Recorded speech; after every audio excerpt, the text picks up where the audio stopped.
Sue and Chris, thank you so much for joining me today. It's an absolute honor to have you both. Thank you for having us. Yeah. Yeah, thanks for having us for sure. So this film has been in production for, I'm guessing, maybe like 2 years or something. And your baby has been born, and it is a beautiful baby. How do you feel knowing that it's out in the world for all to see? Well, I can only speak as one parent, but it has been in pre-production or development, pre-production, production, and then post-production for about 2 years. So it's been about a 2-year journey, for me at least. And it is such a relief to just have it out in the world. And it's not that I've loved working on this film, like every minute of working on this film, but we incurred like a lot of delays with Netflix because of COVID. And there was a period where they had delayed the initial launch, but hadn't rescheduled the new launch. And it was just like this 2-3 month interim period of no news. And there was like this terrible feeling in the back of my head of like, oh my God, what if they decide not to release it? What would, like, even though that's so totally, it's impractical because they need content more than ever because they can't actually do production now. So in the back of my head, I knew that it would be released this year, but there was always just that fear. So once they actually gave us a release date, I think I can say all of everyone on the team, Chris, Felix, Max, the Parks, everyone, we all sort of breathed a sigh of relief of like, okay, great. There's an actual date. We know how to market it, how to tell people to watch it. And it's just a great weight off my shoulders to know that it lives. So. Yeah, absolutely. And I mean, in the short time that it's been out on Netflix, The Telegraph has given it 4 out of 5 stars. Google says that 99% of users like it. Common Sense Media, IMDb, I did a bit of research, review after review, they're saying like, see it, stream it, do whatever you can to watch it. I mean, that's got to feel pretty good, right? The press has been amazing. There's been like Washington Post just reviewed it, and GQ, Esquire, Fast Company. It's overwhelming, especially right now. It's only been out for like 3 days. It's incredible and unbelievable. And Chris and I are on this like little private chain of like everyone's posting, the press as it's coming, and it's like, there's not a bad review in the bunch. And I'm knocking on wood right now because who knows, what can happen. But right now we're just so lucky and grateful. Yeah, I don't know, Sue, how you thought it would go, like what reviews would look like. Initially, I definitely didn't think there would be any like negative reviews, but the amount of like positive reviews and the quickness of like how many there are right now is like blown me away. Like it just seeing how many people are like stumbling upon it, even people who like, I'm just in a bunch of different film groups and people are like tagging me and they're like, the Netflix doc like popped up in my thing and like I watched it right away. And it's like crazy just seeing how much Netflix is pushing it, or just it's going around. Asher and I went to the coast for like a week for vacation, and the TV there had a screensaver that was Netflix, and they had the speed cubers as part of the screensaver. Oh, no way! Promoting it like 2 weeks ago. So cool. I knew that they were promoting it, but I had no idea that it would be to that extent, and it was so lovely to see. Like, oh God, they not only did we make it with them, but they like it and they're pushing it, and that's such a huge factor in a film success. So a question for you, Sue. So tell us a bit about yourself, like your background both in filmmaking and of course with cubing. I mean, that if we were in the same room, I'd be handing you a Rubik's Cube and getting you to solve it, right? Hey, wait a minute. I just realized you got off the hook. I never learned. I know, you guys, it's so shameful. I have I've done a few interviews like this week, and every single one of them asks me that question. And every time I'm like, it's embarrassing. I know. So you gotta learn. You can do it. Chris even set up this like video tutorial, and he was like, test this out. And I meant to. It's just that my schedule's been so crazy. Totally. What it is? I've solved it watching the video tutorials. I just haven't memorized that basic set of 12 algorithms that you need to know to do that beginner's method. I just haven't had time, but also I don't have any RAM up here to absorb 12 algorithms. So I need to I promise you guys, it's going to happen. Yep. I just can't do it right now.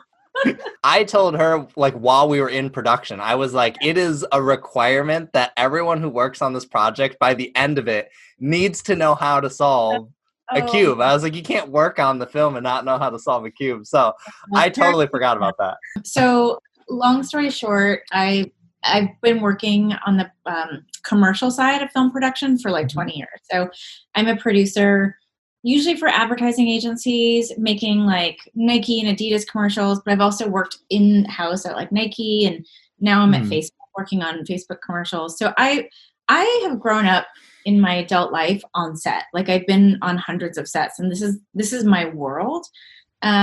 So when the idea came to me to make a documentary, it wasn't foreign to me in terms of this is what I do occupationally. Yeah. I just never done it for film versus commercials. And I've also never been the director. I've only ever been a producer. But I have a creative writing background. And then I also have, I also went back to school for graphic design. So like, there's always been a lot of like, creative storytelling inputs that have been a part of my life. So that's my work background. And then how I got into cubing is my son is a cuber. So he started cubing, I think like almost 4 years ago.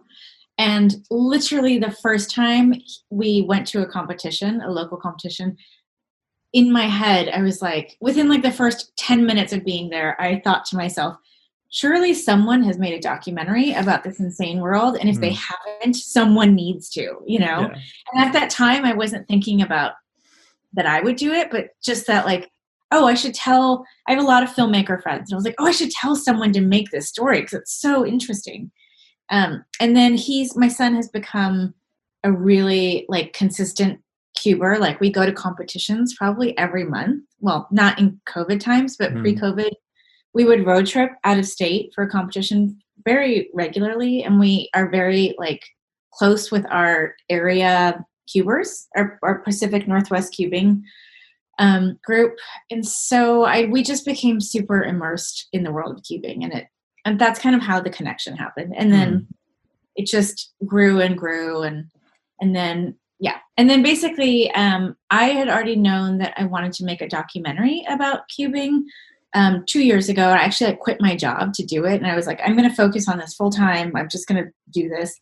And then I went to the 2018 US Nationals in Salt Lake City. And that's where I saw Chris for the first time. And I saw his film, Why We Cube. And that's when I was like, oh, I need a DP. Chris would be perfect. Yes. Look at like, and he's, so talented, and like Why We Cube was so great. And it just seemed like a really natural fit. And then that's also when I saw Max and Felix for the first time interacting. And I saw firsthand how just lovely and moving their friendship was, but also how fierce their rivalry was. So that was really, that Nationals was like, everything came together. It was like, I knew exactly the story I wanted to make. I knew I wanted to work with Chris. I knew, and then the sequential like 6 months, I think, after that is when I started reaching out to Chris, when I reached out to Schwann, when I reached out to Felix, started getting everyone kind of on board with are you willing to do this? This sounds crazy, but should we do this? Like, that is such an incredible alignment of the planets. Yeah. For that to happen. And Chris, for that incredible documentary that's now, an award-winning documentary, little did you know it would be your show reel, right? For this job. Who would have thought? I had absolutely zero idea that was ever going to lead to anything. Yeah. I mean, well, tell us a bit about your background, going from cubing enthusiast to like your name's like in the credits of a Netflix film, man. Like, how did you go from there to there? Like that's the dream. Right. So it's always really weird to think about just kind of the progression of, I guess, anything I've done, because when I got into cubing, I saw everyone was like on YouTube. So it was like, if you cube, you kind of just had to make YouTube videos, like uploading solves. And, occasionally I did some really, really bad tutorials. So like for the first like 3 or 4 years, it was just stuff with like a really old crappy camera. Didn't really care about making videos. It was just like, well, I got to film my solves. And then I got into photography with my iPhone. And then once I eventually upgraded to a DSLR that could do video, I was like, well, you know what? Like, I do all this cubing stuff. Like, that seems like fun. And I started messing around more and more. And I remember there was a dude, I think his name was Ivan. He made all these amazing competition films at the time. Like, he did Worlds 2011 and just a lot of Russian comps. And he was like the only one doing video production and cubing, but he did it so well. So when Nats 2014 came along, I was like, I really want to do that. Like, he had quit at this point, so no one was doing anything. And I was like, it would be really cool to like go and do that. So, I started with nationals, and then every year after that, I was like, I should keep doing this because there's just not many people doing it. And then, outside of cubing, I was like freelancing and stuff like that, but nothing too huge. Got connected with the Cubicle, kept going. And then I think since like 2015 is probably when I had like the first idea for something like Why We Cube, but I was I was only in like my first year and a half of video. So I was like, I don't know how to make a documentary. Like, that would be crazy.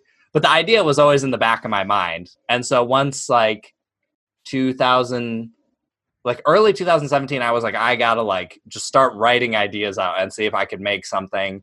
And then, I pitched it to the Cubicle, and they were like, we'll supply money for you to go and make this film. And Sue will, maybe you'll have questions about this, but Sue will be able to tell you all about this. Like, especially on my own, I had no idea what I was jumping into. Literally nothing can prepare you more than just doing it. You could have every documentary filmmaker who's ever made a big film tell you everything you're going to go through, and it's not enough to have someone tell you. When you go through it, you're like, oh, I did not see that coming. Like, there were so many times where Why We Cube almost didn't even get made. But, so finished that. I thought nothing was ever going to happen. I just was like, Cubers will enjoy this. Maybe they'll hate it. I don't know. And I wasn't even going to submit it to film festivals or anything. And then everyone was like, are you stupid? Like, why would you not submit this? But yeah, after it launched, like, it went really well. Obviously, Sue contacted me shortly after, and then it kind of did its, kind of circuit run. Making a documentary, like the thrill, but also the crazy challenge of that is the fact that you don't have a script. What were some of the challenges that I guess that you had in putting this film together, and telling the story? I had a really sharp point about what the story was. It was always about Felix and Max, and it was always about their friendship. So that was a fairly predictable plot point that we could lean into. But the big elephant in the room with the whole situation was World Championships, and absolutely cannot control that. But not only, of course, can we not control it, you really can't. We all know you can't predict what's going to happen in the competition. It's such a matter of like who's just on point that day. And as we saw, like the difference between first place and sixth place was like milliseconds. So like it's just so tight. And I knew that going into filming, obviously, like having attended many, many competitions. So I knew that we basically just had to produce the whole shoot to cover off on every possibility and make sure we had like at least 3 different units, but even during the 3x3 finals, we added a 4th camera with our AD, our assistant camera, just because there were so many things that were happening and we were just trying to capture everything. Definitely from like the end of 3x3 finals until the next day, that was the biggest unknown for me, is when I saw that Max and Felix had neither won nor podiumed. That's when I was Chris, we all went out to dinner. We had like this wrap dinner, and I'm sure I seemed normal, but in my head, I was like in a mental catatonic state of like, what just happened? When my brain broke a little bit of like, I did not see that coming. I saw like maybe neither of them win, but the fact that neither of them even podiumed was like just not, I didn't see that coming. And so it took until the following day, we had our post interviews with Miki and Schwann and Felix. And then actually we had filmed Philip also, but he didn't end up making it in the movie. Yeah.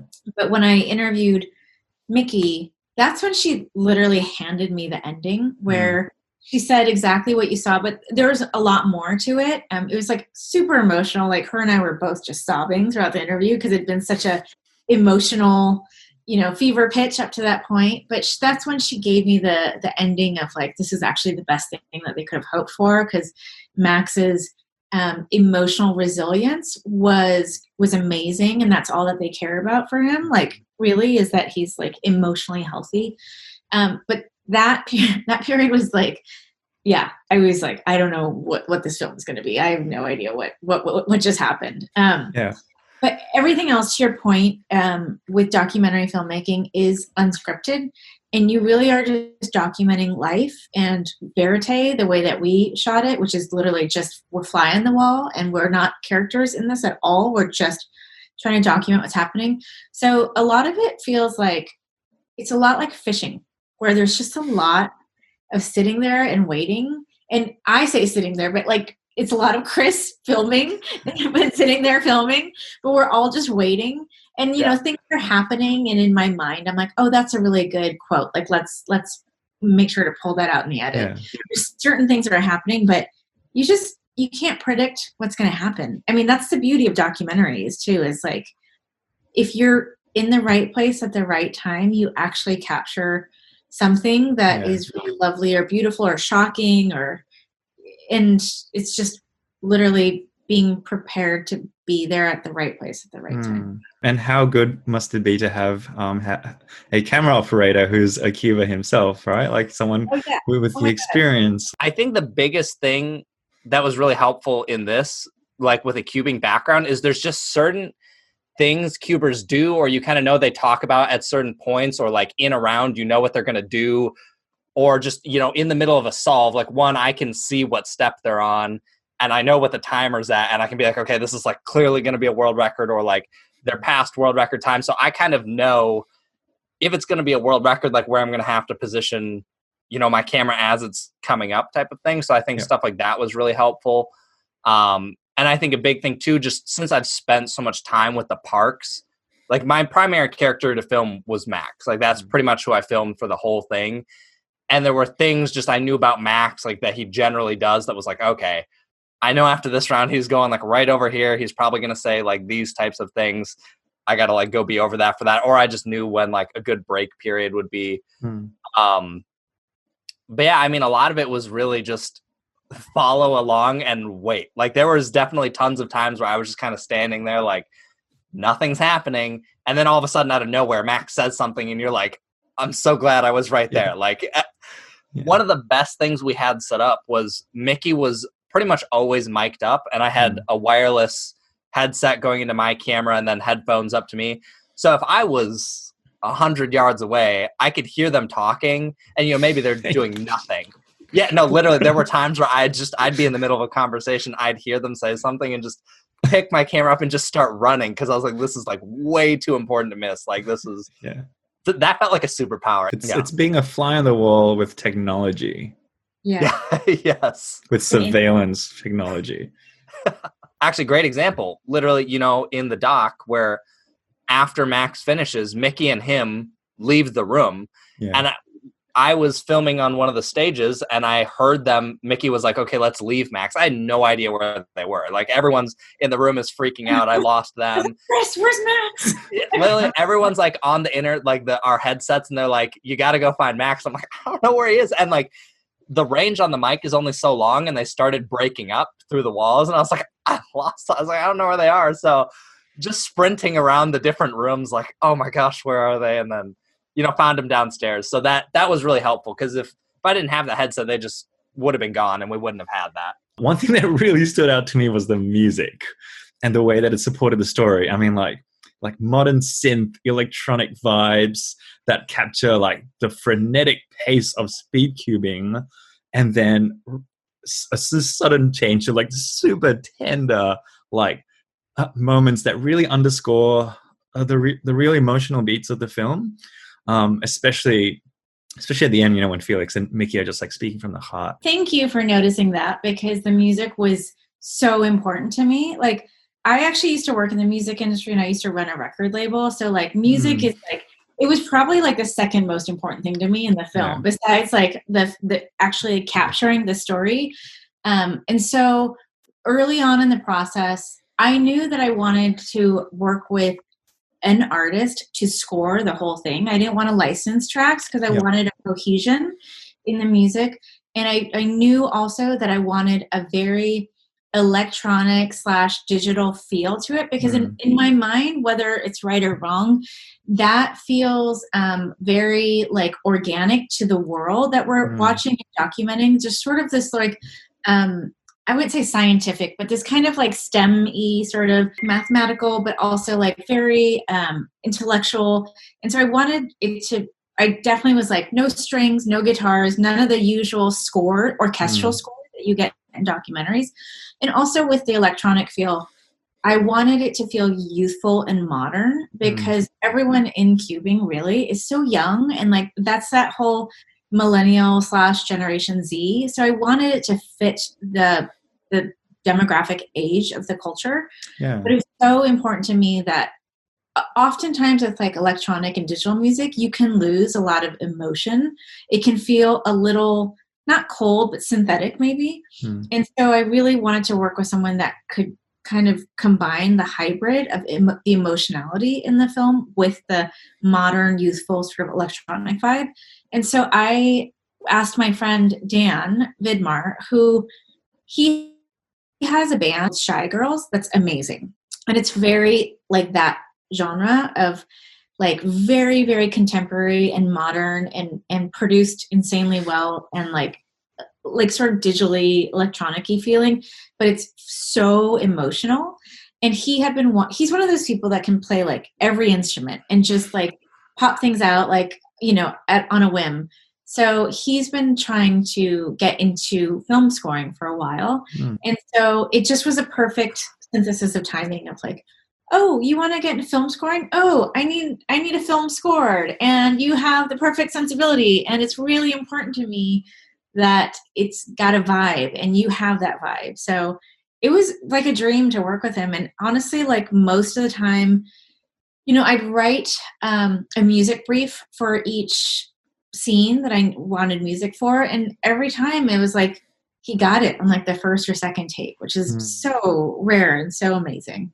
And then the other thing too with the music is that I wanted it to have a slightly retro feel of like almost like music that could have been from like the 80s, but like in a really cool way. Because to me that also represents the retro era of the original Rubik's Cube, and also John Hughes movies that I grew up loving, and like all the things.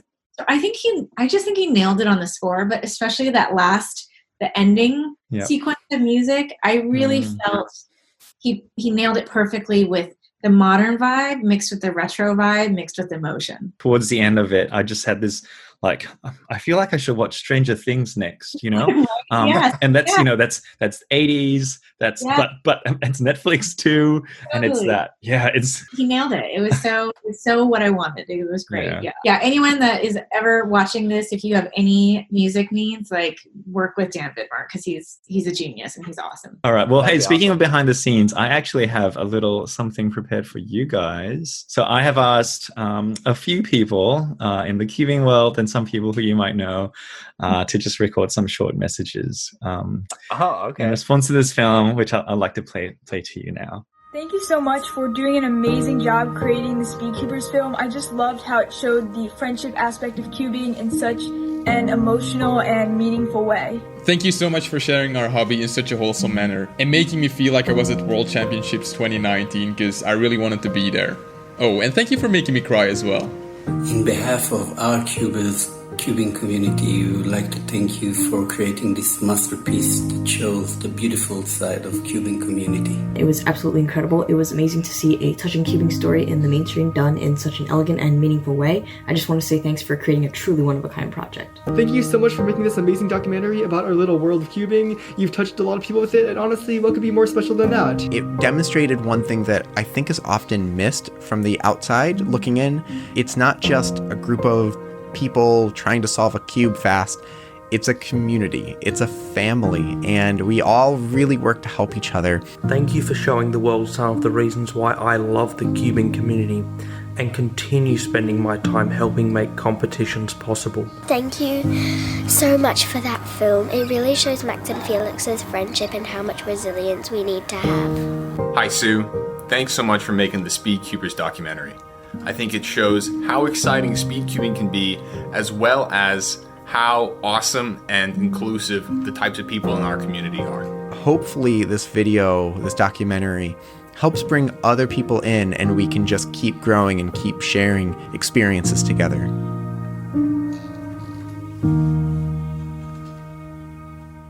That was awesome. That was awesome. Oh man, got me teary. That's how it feels like, all right?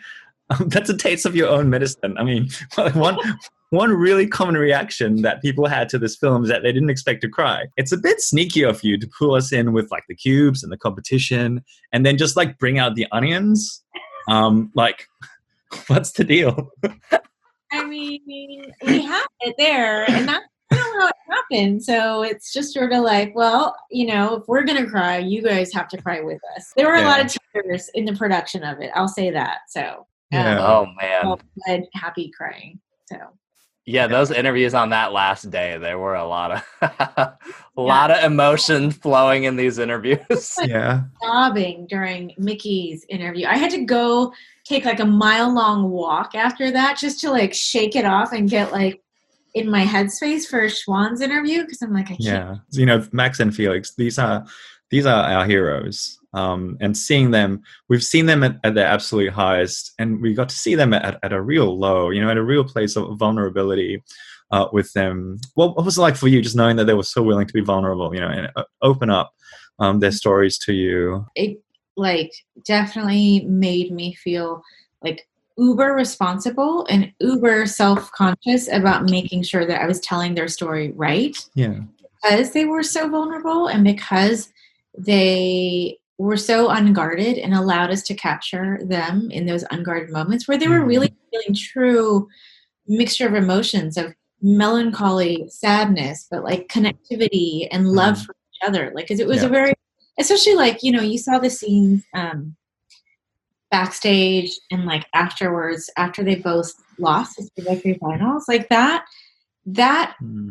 to me, that's like the most special part of the film is that like they both showed us and, you know, the rest of the world, I think all of the really like the lovely beauty and depth and wisdom that you can sometimes only find in those low places, in the hard places, you know, and a lot of people don't, when they're in that place, that, you know, bottom of the curve for them, they don't all show up the way that they did, the way that Max and Felix did. So there was such a beautiful example of like how you can show up in the best way, even when you're experiencing true hardship and disappointment. The fact that they were all able to be that vulnerable and also just basically be so exposed that entire time. I mean, we basically had cameras on them all hours of the day. Like when I was with the Parks, like I was with them all the time. That vulnerability at the end, like really just like made everything that was said before that, like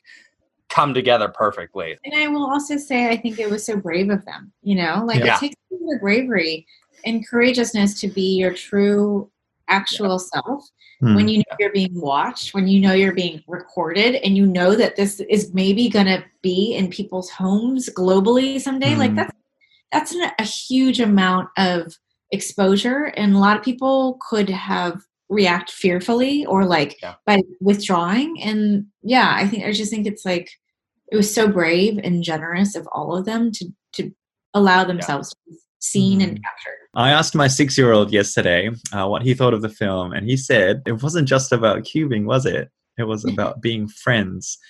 And no podium makes us stronger. Like he said that verbatim, and I'm like, oh, because I mean, like that's what we want our kids to hear, right? Like that's what we need to hear. Yeah, absolutely. Yeah. I mean, and that was literally that's the story arc of the Parks is like all they want for Max is that he's emotionally healthy and resilient, and that he feels good about himself and he feels good about his performance, and that he can recuperate from defeats and losses. So you actually see it happening before your eyes. Yeah.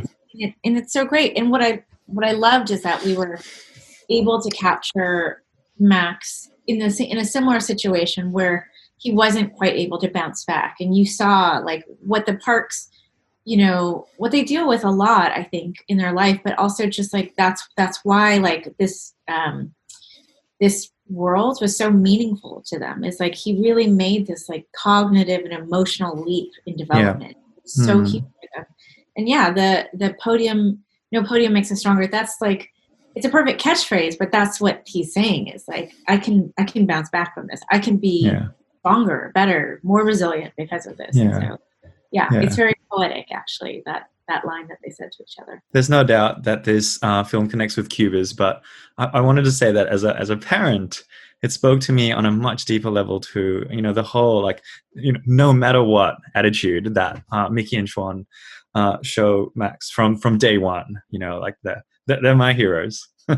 There was a review that actually said the line, "I have an autistic child, and this brought me hope." And I mean, that's got to be some of the best feedback, right? I mean, that's absolutely the best feedback. I mean, that's so much of the reason that we wanted to tell the story. And I think that's so much of the reason of why the parks even agreed to do this. That honestly, they certainly don't want any fame for themselves. And there's no,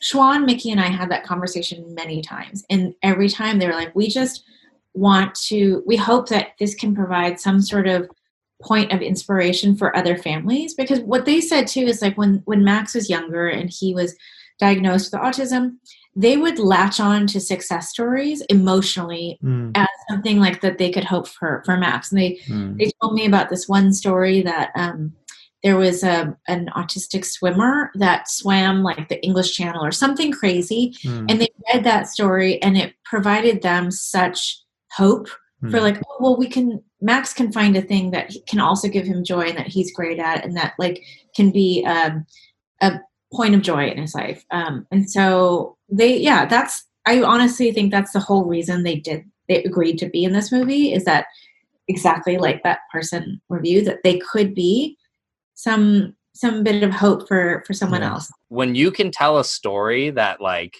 gives other people hope or encourages them in some way, or just like makes them, I don't know, want to live like a better type of life. That to me is like such a powerful thing to be able to do with a film. Like it's crazy to like hear, just like even with this film, that's like doing that for people. When you think about what this film has accomplished, what are you proudest of?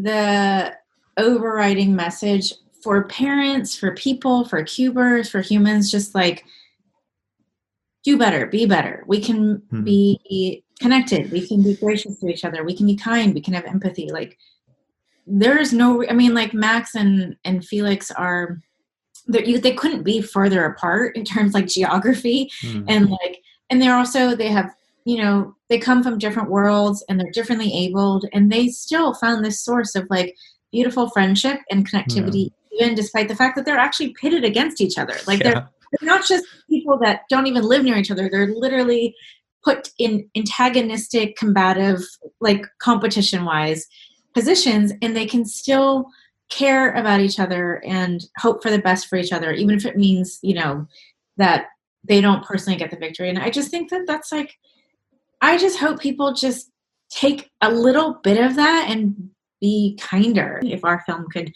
do that, I'd be so happy. Like that's it. That's end goal. The one review I sent you from that one Speedcuber's coworker, they basically said something along the lines of like, this restored my faith in humanity again. Yeah. And like that to me is like, especially with everything going on right now in the world with like just how crazy it is, like to be able to be part of a film that like makes someone have that emotion is like crazy. It's one of those things where I almost feel like some adults would like look at this and be like, okay, these kids have it figured out. Like, why can't we be like that? Like, what are we doing? So I think, just knowing that it's starting to have that effect would be really cool. I mean, you just see how many people are getting emotional from, like, I've seen this like 4 or 5 times now, and I still almost cry. I filmed it. I knew what happened. I knew what the story was going to be. and I still almost cry every time. I know the whole entire outcome, and every time Felix starts talking, I'm like, why Felix?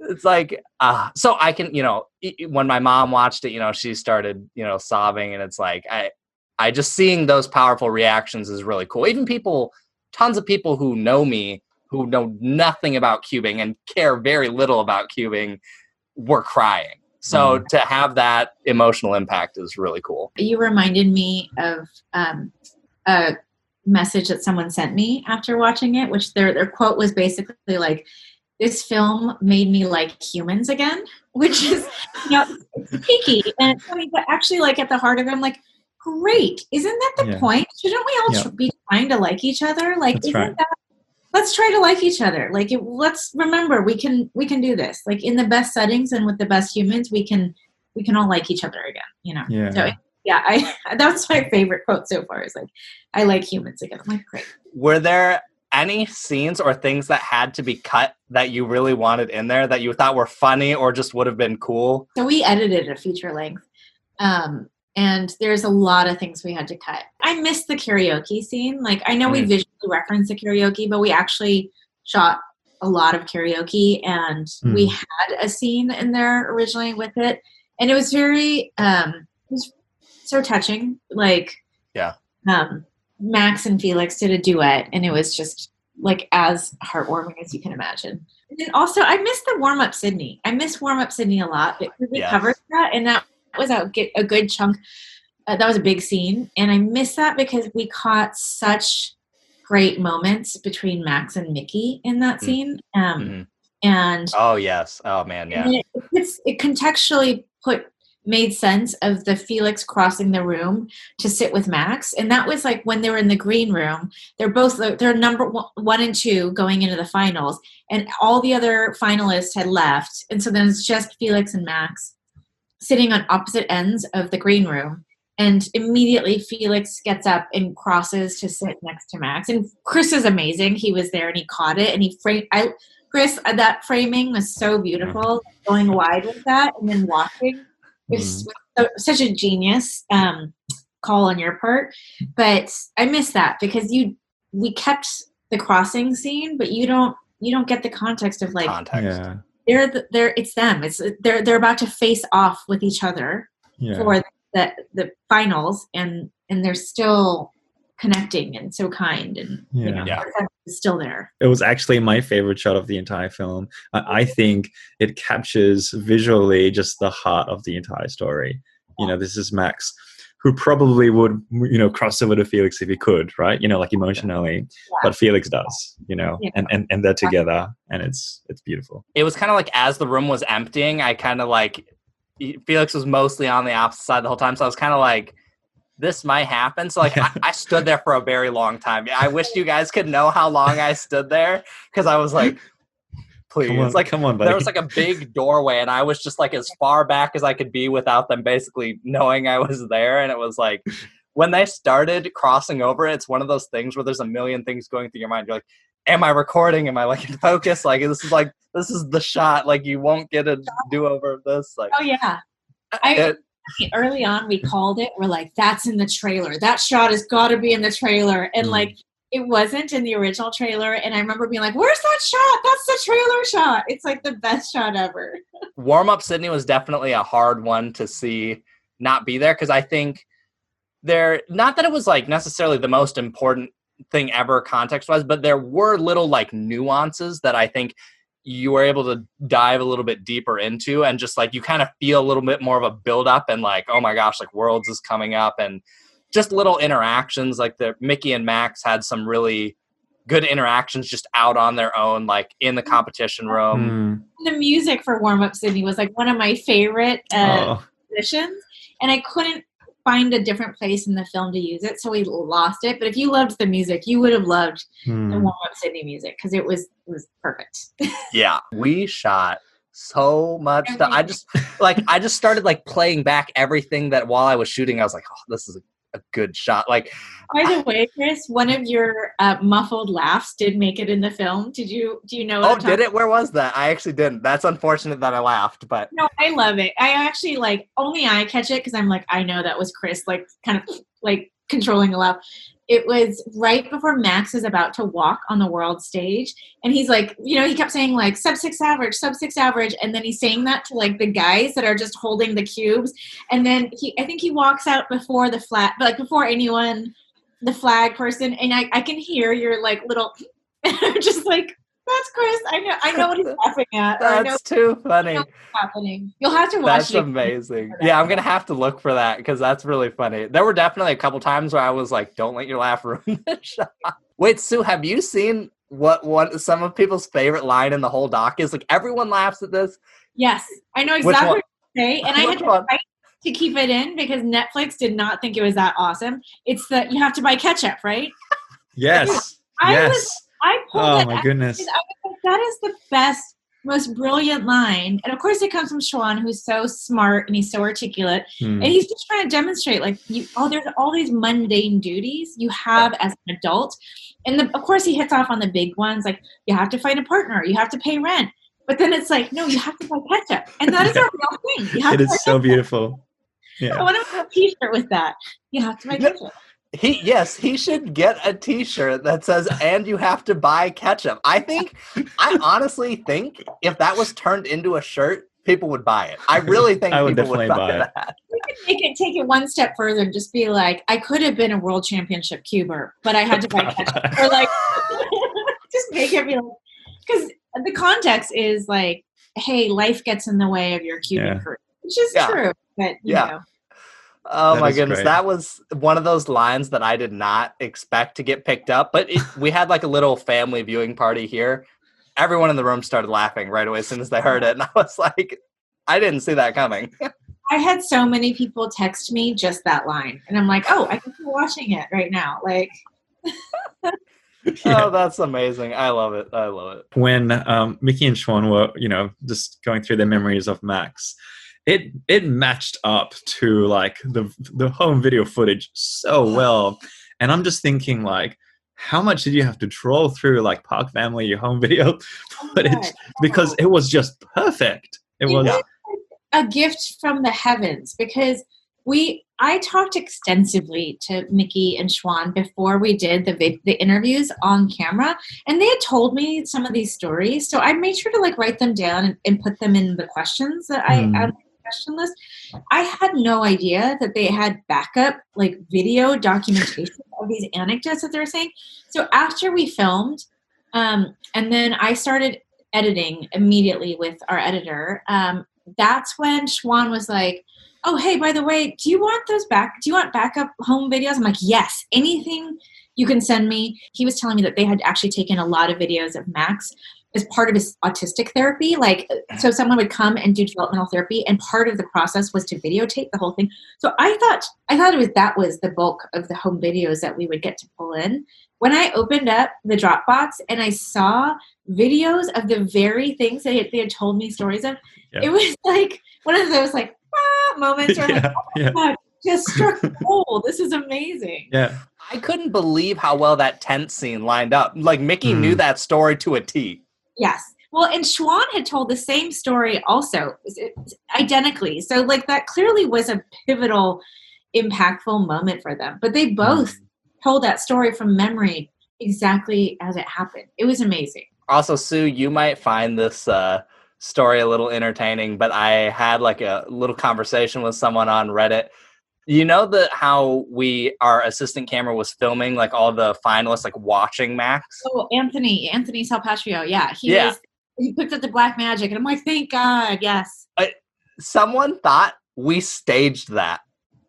Oh, we asked them to be there? Yeah, they thought, because they thought we told them all to go there and react the way they did, and I was like, no. Because they were like, it was a little awkward. And I was like, this was just from the trailer, and I was like, if you thought it was awkward, that was just people being awkward, because we didn't tell people to do anything. We just followed people. Yeah. We barely, not only did we not have the ability or influence to stage anything, like it was it was a real difficulty just even capturing like Felix half the time because he was like running around everywhere and like we'd have to like try and hunt him down to mic him up so we could I forgot about that. He was like a little ninja the whole time. Escaping us. He was, I mean, not escaping us, but like I think he had a lot of like things to do as part of the staff, and yeah, we just basically had to hunt him down every single day. So I'm like, no, there was no staging. No one was going to listen to us. So we had to have everyone sign. Like anytime I got a shot, wherever it followed Max, someone was in the background or communicated with Max. We had to get a waiver to like, you know, put him in the film or whatever. So I would be like, hey, I'm up in this room. I'm right here. I need you guys to go get all these waivers signed.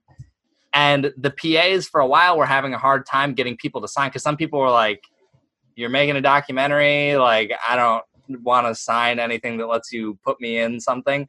So what they realized, because again, none of them are cubers, but I don't know, maybe just talking with the team they picked up or something, but they started going, if we say that Chris Olson is filming a documentary, everyone says yes. Oh, yeah. Yeah. So they just started going, hey, Chris Olson's making a documentary. Will you sign this waiver to be in it? And they were like, well, yes. I mean, Chris was like our all access pass for sure. Yeah. We used his name anytime we could. I thought that was amazing. I was just like that. I can't believe you picked up on that. And that is a hilarious way to use my name. But if it gets people to sign the waiver, use it however you need. Yeah. Hey guys, this has been so much fun. Thank you so much. Really appreciate it. Yeah. I'm looking forward to when this continues, you know, just blows up even more when it starts receiving so many awards, and then you have to release the extended version because of the fans. Man, that will be the dream. That would be amazing. I hope so. If there's like enough demand, yeah, I'm happy for that. Cool. Thanks, Sue. Thanks, Chris. See ya. Sounds good. Take it easy.